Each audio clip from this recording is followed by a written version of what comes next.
Hey there, do you want to talk about Homestuck? You don't have a choice, you see. That's what this view's gonna be. Hey there, we're gonna talk about Homestuck. Sorry for that. Welcome back to my channel. I am the Hess Night Angel. As you can see, I'm doing a Homestuck video today. And I have a few reasons behind this one. It is a big part of my journey as an artist and who I was when I was younger. And two, it is 4/13 on the day I am posting this video, which means it is the Homestuck anniversary. So I decided to retake the extended Zodiac. Which is actually very interesting because anytime before I've actually taken it, I did it under the Jade Blood, and I usually would get space, which made sense. But this time I've always gotten Prospect, and I've always done it under Jade Blood, but this time I did it under Jade and also under Teal because I was technically born a month early. So technically I should be a Teal Blood. This only makes sense if you read Homestuck throughout Act 5. So, and I got Mind. So, and I'll go over all the potential signs I could have been based off of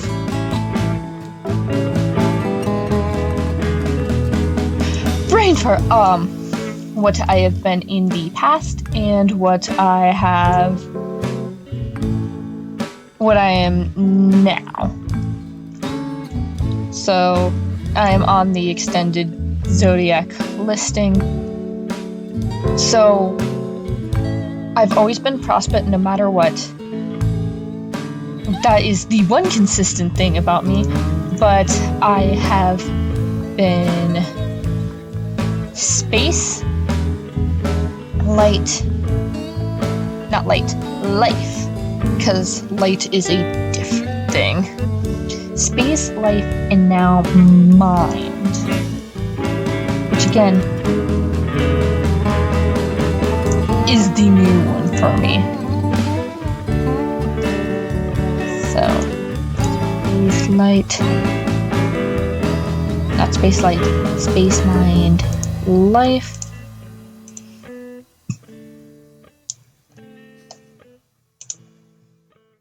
So, when I would first start taking the tests, I was a true Virgo. Jade Blood because I was born late into what would be considered Virgo. Prospect, which again is the one consistency, and I always got Space. And I even would take those old class things, and I managed to get Space, which I thought was cool because going based off of when my birthday is, Kanaya would have been my patron troll. So here's how it describes Jade signs. Jade signs are the Zodiac's caretakers. Makes sense, I'm always taking care of my family and friends. Intelligent, steady, they are organizers and planners. Detail-oriented and can tend towards perfectionism, never satisfied with their endeavors. If you hire on a Jade sign, prepared for an excellent product, but also no peace until that product is flawless. They are fussy in particular, which can cause friction with those around them.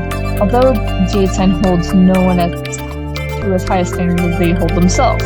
Since they are shy with strangers, true, and slow to open up, Jade signs can come off as timid or doormats, when really they just prefer to come out complex in a less combative way.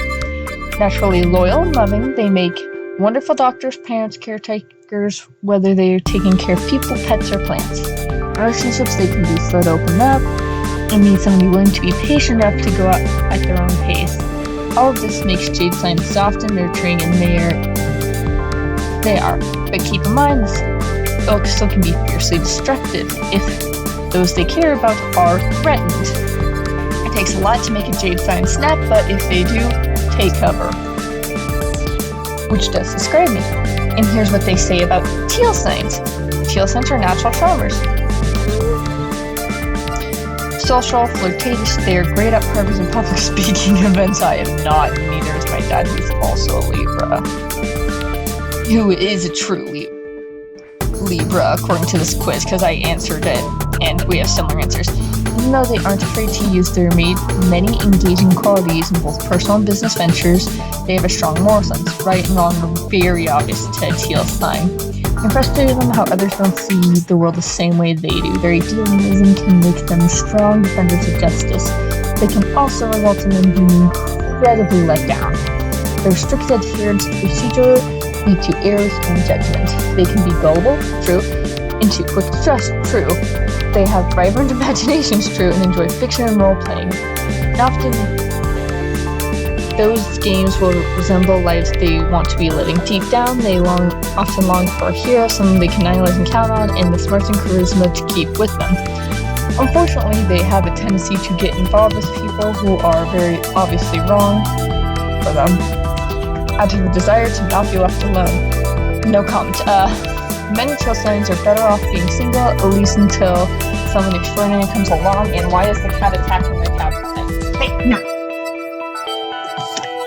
So, both signs have like parts that describe me. I would say jade blood still describes me more, but if there ever was an in-between blood between those, that would be me. And just because my parents say that technically I was supposed to be a Libra because I was born a month early, and I do believe the zodiacs with cats. Would you? I do believe that zodiacs have some effect on somebody's personality. I don't think the stars have anything to do with it, but your body biology can change month by month. And people have found out that depending on gravity and the moon and stuff, that stuff can slightly affect people. So I do think that seeing these similarities in people born around certain times does have some scientific stuff behind it. So, for now and for my drawing, I'm probably going to stick with jade signs since it had more to do with me, but there might be some teal aspects in there. Let's talk about my lunar sway prospect, which has been consistent since I started taking Homestuck quizzes. Marked by flexible optimism, truth. I actually would like to call my form of optimism realistic optimism. The personalities of prospect dreamers are reactive, intuitive. They naturally exist in the present rather than look to the future or obsessed over the past. My anxiety and other stuff would beg the question. When making decisions, prospect dreamers tend to rely on gut instinct and whether whatever emotions they're experiencing in the moment. Sorry, it's after work and I'm tired while reading this. This makes them quick to act and reliable in a crisis, but also can make them capricious. I think that's how you pronounce that word. They have trouble thinking things through, and their feelings towards specific situations and decisions can often change from day to day. They solve problems with creativity rather than cold logic, true, often seeing multiple options with ease and clarity. Because they generally take things as they come, prospect dreamers are less rebellious than they are adaptable. Instead, struggling against authority, they will find a way to coexist with it. Possibly because they are so instinctual and flexible, they like having a defined set of rules, a safety net for their passionate lives. Naturally trusting, they have trouble with deception or hiding their true selves, and will often worry about what others think of them.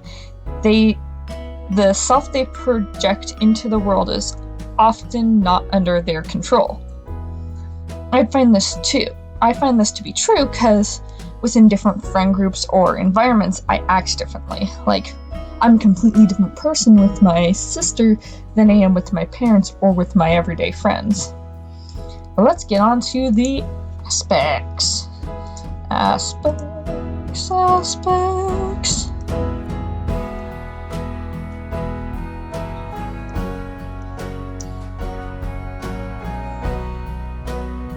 Let's start with the first aspect I've ever gotten. Space.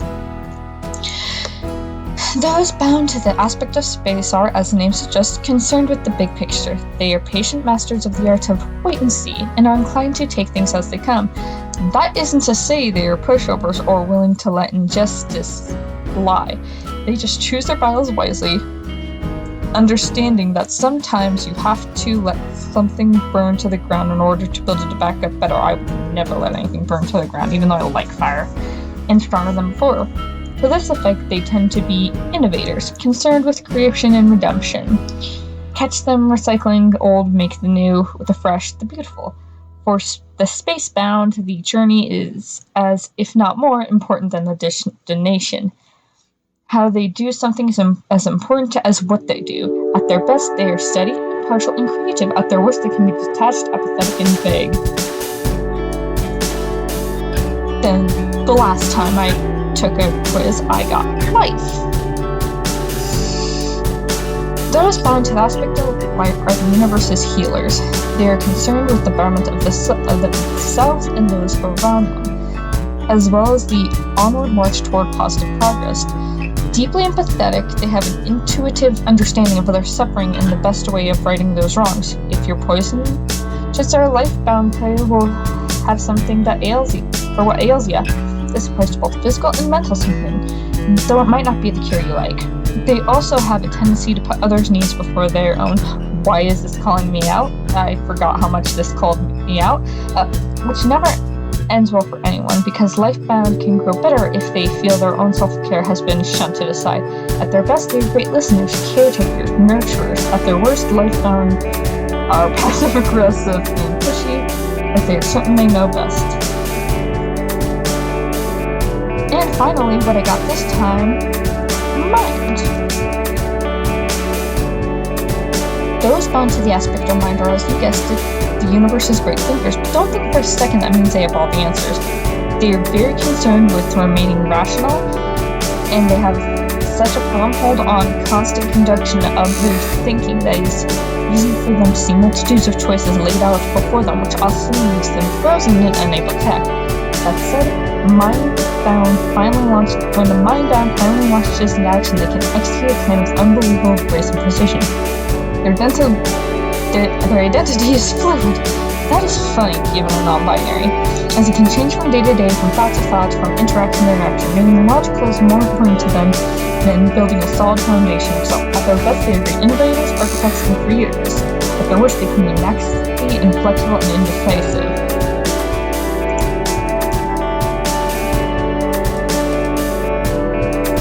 What I find interesting is that all these have to do with creativity, which suits me.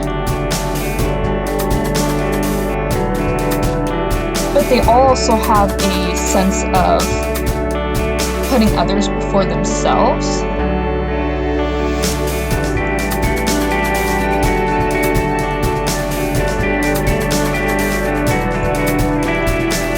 I'm probably going to go with a Jade sign because Jade more accurately describes who I am as a person, so I will either do Vera, Versailles, or True Virgo.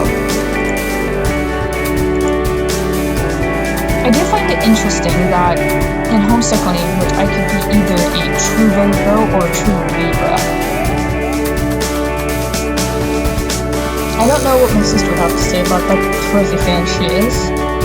She you'd believe it, but I honestly find it fascinating. I may do a couple of like sketches about with me in these different aspects and type things, just because it's fascinating how many different signs describe me. Like, the main drawing will be of my latest one, so Vera.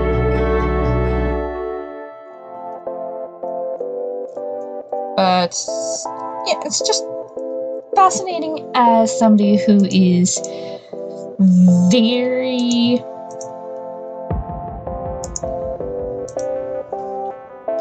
interested in the Homestuck lore that I am. I started out as a true Virgo, and then learning more about myself, I could be a true Libra. So, originally this video was going to be me, talking about my experience through Homestuck and what got me into it, and it delved quickly into the zodiac sign aspect of it. So, I might do a few drawings in this, like I did in one of my videos last week, where I did multiple drawings for the same video, just to fill out the space, because I do want to talk a bit about how Homestuck has affected me as a person. So, I started reading Homestuck around my freshman year. My sister had gone to a friend's, they had invited me to come with, and on her computer I saw these drawings of 4 colorful characters that I would later learn would be John, Dave, Jade, and Rose. And I was interested, and I started reading Homestuck. And I would go on Tumblr, and I'd be so confused by that cat, why are you here? I was so confused by seeing the trolls. I got really attached to the Homestuck characters, and it became my hyperfixation for the longest time. My freshman and sophomore year sketchbooks that you'll see eventually in my sketchbook tours are full of... Sorry, my brain farted. They're full of the drawings of characters. I loved Nepeta as a character, probably because I liked how free she was, and I have a tendency to gravitate towards neurodivergent brain characters. An example of this is I love Pitch from Voltron, I love Peridot from Steven Universe, I am a fan of Number 3 from Codename Kids Next Door. My favorite color in general is green, so I always tended to gravitate towards those characters, and they always happen to be neurodivergent. I wonder why. And my sister gravitated to Karkat, which makes sense. She's a Cancer, and last time she took the test, she was, hanging up the test, hanging up the sign list, hanging up the sign list, like signs. She's a Durstiner. And more that I think she's hot. I know her, like, the shape of her sign better than I know her actual sign.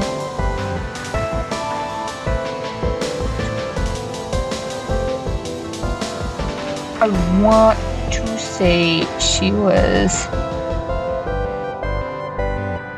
Cano. Yeah. Let me double check that. Yeah, she's a Cano. Durst, Heart, Liveblood. That is my sister through and through. That'd be her true sign. But eventually, my sister got into it with me, and it became a huge part of how we communicated and talked. We would have these RPs on paper, we make jokes. Our first cosplays were actually Nepeta and Karkat. You know. And my sister still has a habit of going into, I call her Karkat voice, when she's annoyed with something and she just needs to rage and let off steam.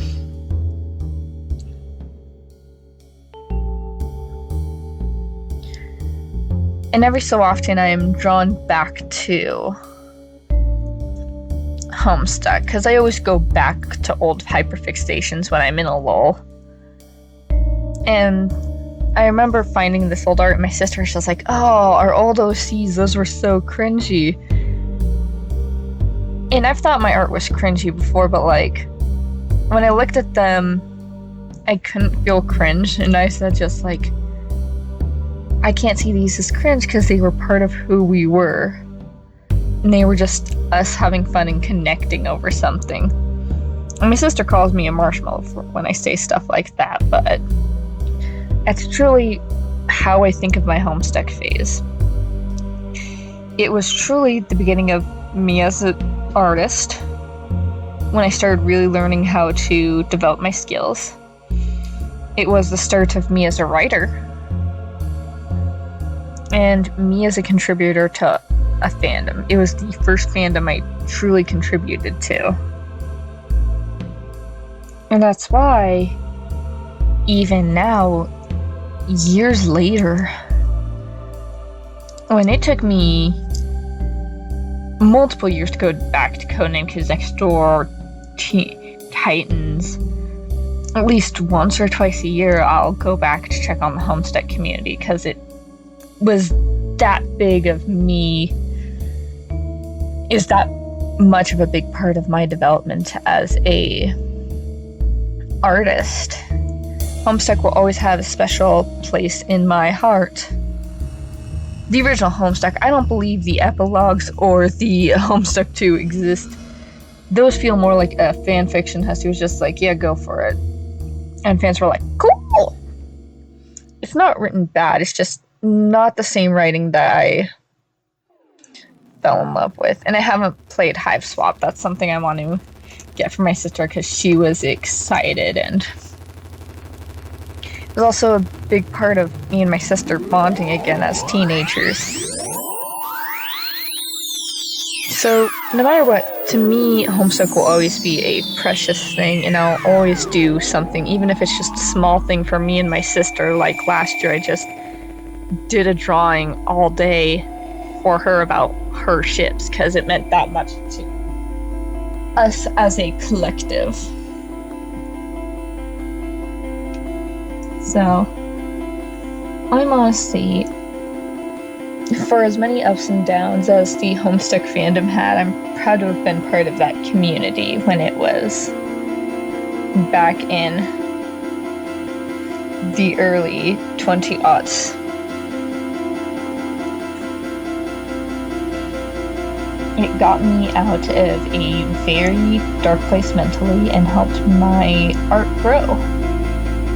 And it's become kind of a thing that I always do at least one Homestuck drawing in my newest style.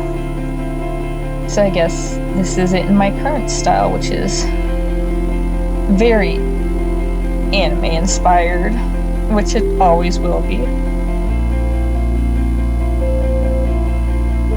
But yeah, that's a short version, like the condensed version of my Homestuck journey. There's many more nuances, many issues I have with the Homestuck fandom and stuff as a whole, but you can slap a Homestuck shipping square in front of me and I'll instantly know we can be friends. So, no, stop. Yeah. Homestuck will always have a special place in my heart, and I hope for anybody else who's read it, it has one in theirs too. This got sappy fast. Anyway, that's all I can think to say. Maybe next year I'll go into my issues with the Homestuck fandom and why I don't abide by Homestuck 2 canon, beyond canon, or my favorite parts about the Homestuck fandom. But for this year, I think this is a good stopping point. Mostly because I've got to get this video out in time for it. I've got a week, and I know it will be a long drawing process, because with something that meant this much to me, I want to get good drawings, right? Not that I don't do good drawings from miraculous stuff, but this has nostalgia behind it that Miraculous won't get for another few years, depending on how it ends. Anyway, that's all. Bye.